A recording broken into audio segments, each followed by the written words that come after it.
ഞാനിപ്പോൾ ഉള്ളത് വാഗമൺ ആണ് കേട്ടോ. ഇവിടുത്തെ അഡ്വഞ്ചർ പാർക്കിൻ്റെ അകത്താണ് ഇപ്പോൾ ഞാൻ നിൽക്കുന്നത്. മൂന്നാറിൽ നിന്ന് ഞങ്ങൾ നേരെ വന്നത് വാഗമൺ ആണ് കേട്ടോ. ഈ അഡ്വഞ്ചർ പാർക്കിൻ്റെ അകത്ത് ഒരുപാട് ആക്ടിവിറ്റീസ് ഉണ്ട്, സിപ്പ് ലൈൻ പോലുള്ളത്. പക്ഷെ ഞങ്ങൾ കാണാൻ വന്നിരിക്കുന്നത് ഗ്ലാസ് ബ്രിഡ്ജ് ആണ് കേട്ടോ. അപ്പോൾ അകത്ത് കയറുന്നതിന് മുമ്പ് കുറച്ച് ഐസ്ക്രീം കഴിച്ചേക്കാമെന്ന് വിചാരിച്ചു.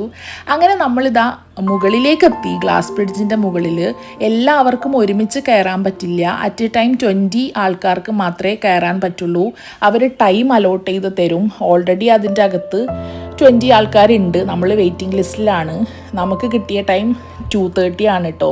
ഞങ്ങൾ അവിടെ എത്തിയത് 1:30ക്കാണ്. അപ്പോൾ അതിൻ്റെ അകത്തുള്ളവർ ഇറങ്ങാൻ വേണ്ടിയിട്ട് വെയിറ്റിങ്ങിലാണ് ഞങ്ങൾ.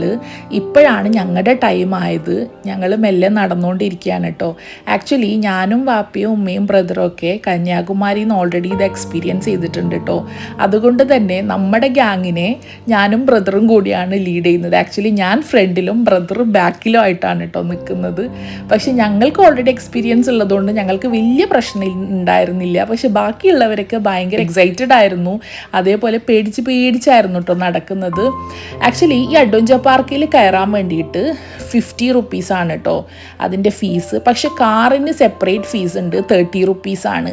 പക്ഷേ ഈ ഗ്ലാസ് ബ്രിഡ്ജിൻ്റെ മുകളിൽ കയറാൻ വേണ്ടിയിട്ട് ഒരാൾക്ക് 250 റുപ്പീസാണ് കേട്ടോ കൊടുക്കേണ്ടത്. പക്ഷേ 5 മിനിറ്റ് മാത്രമേ നമ്മുടെ ഇതിന് മുകളിൽ നിൽക്കാൻ സമ്മതിക്കുള്ളൂ. അപ്പോൾ അത്ര വേർത്തിയായിട്ട് എനിക്ക് ഫീൽ ചെയ്തില്ല കേട്ടോ.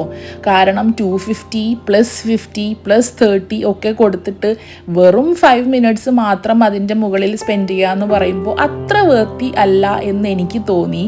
പക്ഷേ എങ്കിലും ഇത് ഒരു തവണയെങ്കിലും ഒന്ന് എക്സ്പീരിയൻസ് ചെയ്യേണ്ട കാര്യം തന്നെയാണ് കേട്ടോ.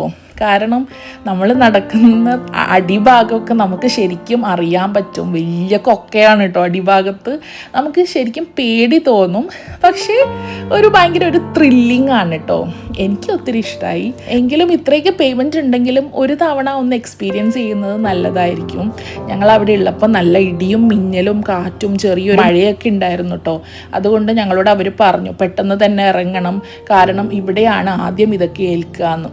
അങ്ങനെ ഞങ്ങൾ വേഗം അവിടുന്ന് ഇറങ്ങി.